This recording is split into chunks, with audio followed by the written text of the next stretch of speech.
بسم اللہ الرحمن الرحیم الحمد للہ رب العالمین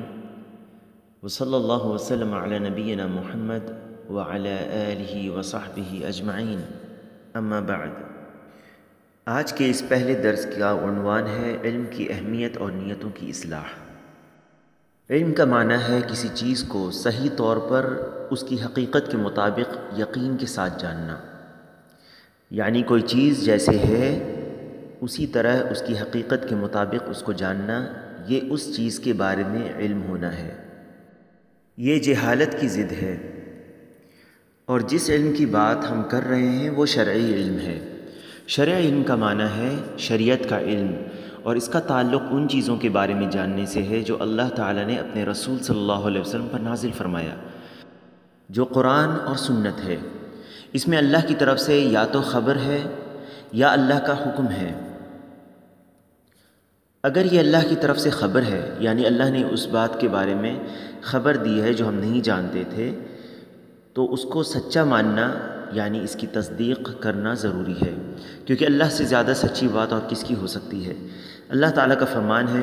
وَمَنْ أَصْدَقُ مِنَ اللَّهِ حَدِيثًا، یعنی اللہ تعالیٰ سے زیادہ سچی بات والا اور کون ہوگا۔ اللہ تعالیٰ نے اپنی کتاب قرآن مجید میں اپنے بارے میں یا اپنی صفتوں کے بارے میں ہمیں جو خبر دی ہے، اسی طرح پہلے کے رسولوں اور انبیاء کے بارے میں ہمیں جو خبر دی ہے، قیامت کے تعلق سے جب وہ آئے گی اس وقت کیا ہوگا ہمیں خبر دی ہے، جن کا جاننا اللہ کی کتاب یعنی قرآن اور رسول اللہ صلی اللہ علیہ وسلم نے جو بیان کیا ہے اس کے علاوہ ممکن ہی نہیں، کیونکہ ان چیزوں کا تعلق غیب سے ہے، اور غیب صرف اللہ ہی تعالیٰ جانتا ہے، اور اس نے ہی اپنے رسول اور آخری نبی محمد صلی اللہ علیہ وسلم کو وحی کے ذریعے بتایا ہے۔ تو جب تم یہ جان گئے کہ اللہ تعالیٰ نے اپنے رسول پر جو نازل کیا ہے یعنی قرآن، اور جو نبی صلی اللہ علیہ وسلم نے فرمایا ہے جسے حدیث یا سنت کہتے ہیں، وہ اللہ کی طرف سے حق ہے جنہیں ہم سچا مانتے ہیں، کیونکہ نبی صلی اللہ علیہ وسلم اللہ کی طرف سے بیان کرتے تھے، جیسا کہ اللہ تعالیٰ نے فرمایا ہے وَمَا يَنطِقُ عَنِ الْهَوَىٰ إِنْ هُوَ إِلَّا وَحْيٌ يُوحَىٰ، اور نہ وہ یعنی نبی صلی اللہ علیہ وسلم اپنی خواہش سے کوئی بات کہتے ہیں، وہ تو صرف وحی ہے جو اتاری جاتی ہے۔ اور رسول اللہ صلی اللہ علیہ وسلم نے فرمایا الا انی اوتیت الکتاب ومثلہ معہ، مجھے کتاب یعنی قرآن اور اس کے مثل اس کے ساتھ ایک اور چیز دی گئی ہے، یعنی ایک اور چیز سے مراد سنت۔ تو جو نبی صلی اللہ علیہ وسلم پر نازل کی گئی ہے وہ ہے قرآن اور سنت۔ سورۃ البقرہ میں اللہ تعالیٰ نے فرمایا الف لام میم ذالک الکتاب لا ریب فیہ ھدی للمتقین الذین یؤمنون بالغیب ویقیمون الصلاة ومما رزقناہم ینفقون، یعنی الف لام میم، اس کتاب کے اللہ کی کتاب ہونے میں کوئی شک نہیں، متقیوں کے لیے یعنی پرہیزگاروں کو راہ دکھانے والی ہے،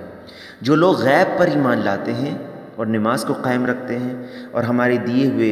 مال میں سے خرچ کرتے ہیں۔ تو غیب کی خبر جو اللہ سبحانہ و تعالیٰ کی طرف سے آتی ہے، یا وہ قرآن میں ہو یا سنت میں ہو،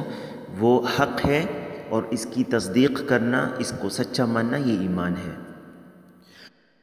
دوسری بات جو قرآن و سنت میں ہے وہ اللہ اور اس کے رسول کا حکم ہے۔ یہ حکم کسی چیز کو کرنے کا بھی ہو سکتا ہے، اور یہ حکم کسی چیز سے رکنے کا یا نہ کرنے کا بھی ہو سکتا ہے۔ اگر یہ کرنے کا حکم ہے تو اس کام کو امر کہتے ہیں، اللہ کا امر یا رسول کا امر۔ تو اگر یہ کرنے کا حکم ہے تو اس کام کو اللہ اور اس کے رسول کے حکم کو مانتے ہوئے ہم بجا لاتے ہیں، اور اگر یہ رکنے کا حکم ہے یا نہ کرنے کا حکم ہے تو اسے نہیں کہتے ہیں،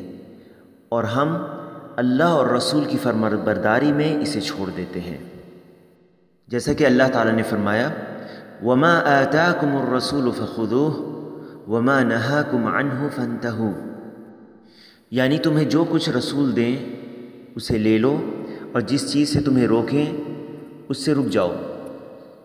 رسول کے دینے کا معنی ہے جس چیز کا حکم تمہیں رسول دیں اسے لے لو، یعنی اسے بجا لاؤ، اور جس چیز سے تمہیں وہ روکیں اس سے رک جاؤ، جیسے کہ ابن ماجہ کی ایک روایت میں ہے جو ابو ہریرہ رضی اللہ عنہ بیان کرتے ہیں کہ رسول اللہ صلی اللہ علیہ وسلم نے فرمایا ما امرتکم به فخذوه وما نہیتکم عنہ فانتہوا، جس چیز کا حکم میں تمہیں دوں اسے لے لو یعنی بجا لاؤ، اور جس چیز سے میں تمہیں منع کر دوں اس سے رک جاؤ۔ یہ تمام باتیں جو ابھی گزری ان کا تعلق شرعی علم سے ہے، اور جب اسے اللہ نے اپنے رسول صلی اللہ علیہ وسلم پر نازل فرمایا ہے تو یہ سب سے زیادہ عظیم اور شرف والا علم ہے، یہ باعزت علم ہے۔ اللہ تعالیٰ جس کے لیے خیر چاہتا ہے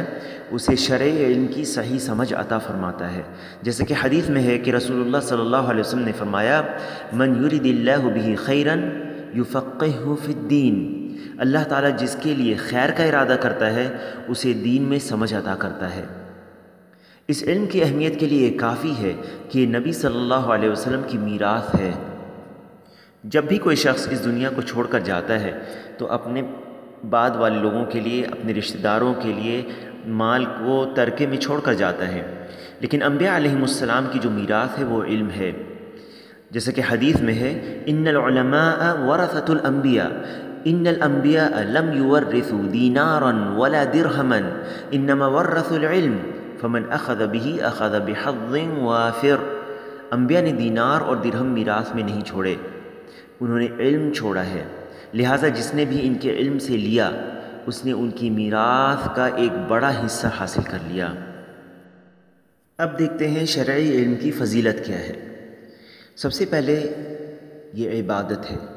اور جب یہ عبادت ہے تو یہ اللہ سے تقرب حاصل کرنے کا ذریعہ بھی ہے۔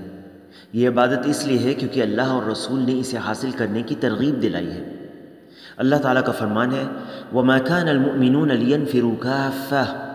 فَلَوْلَا نَفَرَ مِنْ كُلِّ فِرْقَةٍ مِّنْهُمْ طَائِفَةٌ لِيَتَفَقَّهُوا فِي الدِّينِ وَلِيُنذِرُوا قَوْمَهُمْ إِذَا رَجَعُوا إِلَيْهِمْ لَعَلَّهُمْ يَحْذَرُونَ، اور مسلمانوں کو یہ نہ چاہیے کہ سب کے سب نکل کھڑے ہوں، یعنی اللہ کے راہ میں جب نکلنے کی بات ہو تو سب کے سب نکل کھڑے ہوں،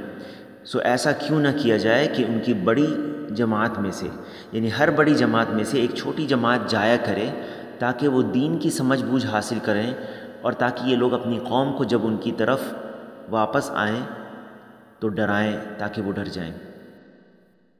یعنی جب لوگ جہاد فی سبیل اللہ کے لیے نکلتے ہیں تو تمام کے تمام لوگ نہ نکل کھڑے ہوں، بلکہ ایک جماعت علم حاصل کرنے کے لیے جڑی رہے، تاکہ وہ لوگ جو ابھی نکلے ہیں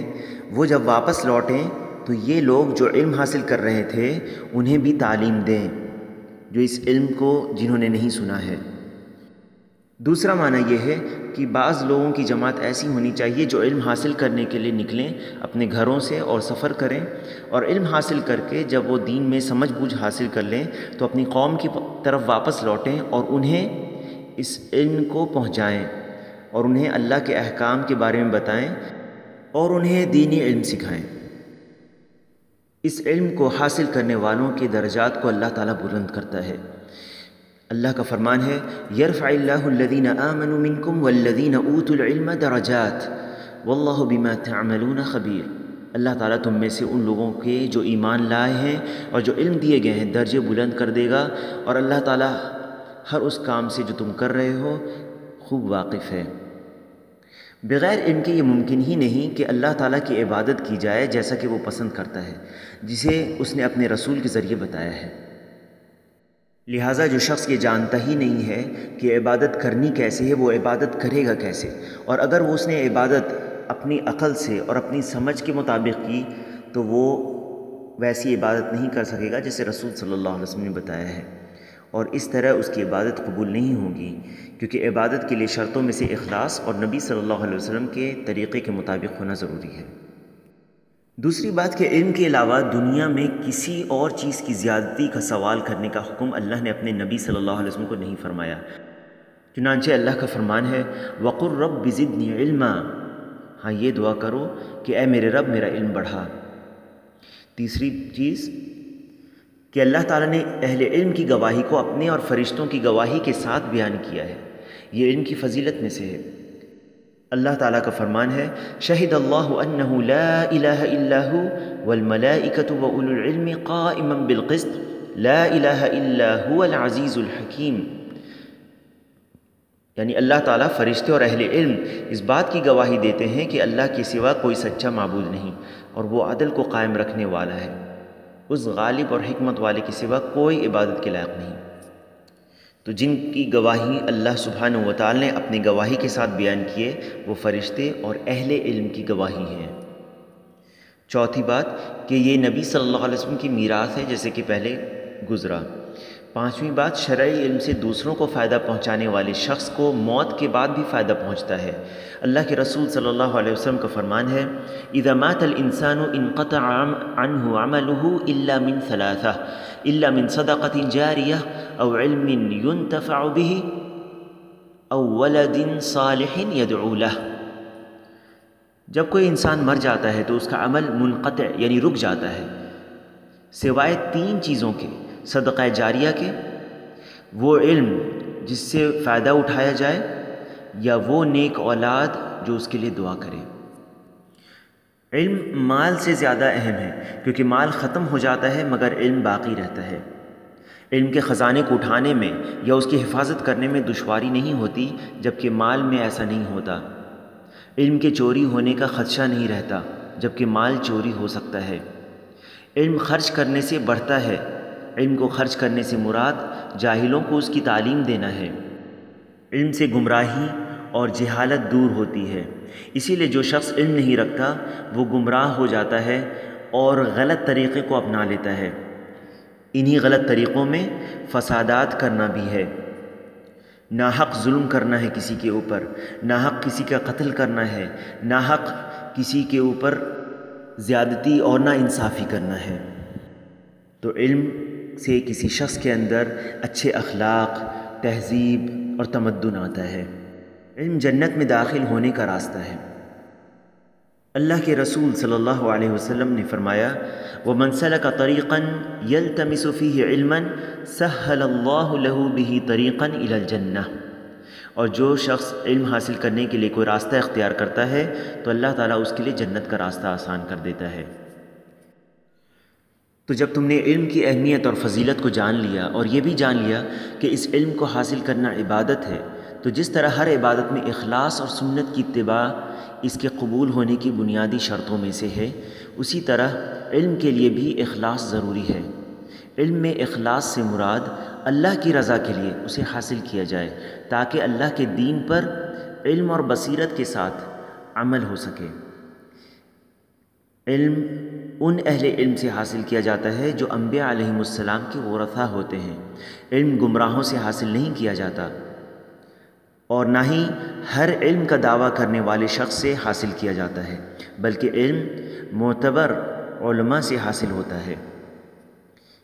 اس شرف والے علم کو نام و نمود کے لیے یا دوسروں کو حقارت کی نظر سے دیکھنے کے لیے یا ان کے اوپر فخر کرنے کے لیے حاصل نہ کیا جائے، بلکہ خود اپنے اوپر سے اور پھر دوسروں کے اوپر سے جہالت کو ختم کرنے کی نیت سے حاصل کیا جائے،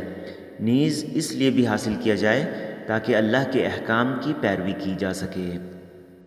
اس لیے نیتوں کی اصلاح بہت ضروری ہے، اپنی نیتوں کو صاف کرنا اور صرف اللہ کی رضا کے لیے حاصل کرنا ضروری ہے۔ لوگوں کی تعریف سننے کے لیے یا لوگ یہ کہیں کہ یہ شخص بہت علم والا ہے یا جاننے والا ہے، اس لیے ہرگز علم حاصل نہ کیا جائے، بلکہ اس لیے علم حاصل کرو تاکہ تم اللہ کے احکام کو سیکھو اور اس کے مطابق عمل کرو۔ واللہ اعلم، وصلی اللہ علی نبینا محمد وعلی آلہ وصحبہ وسلم۔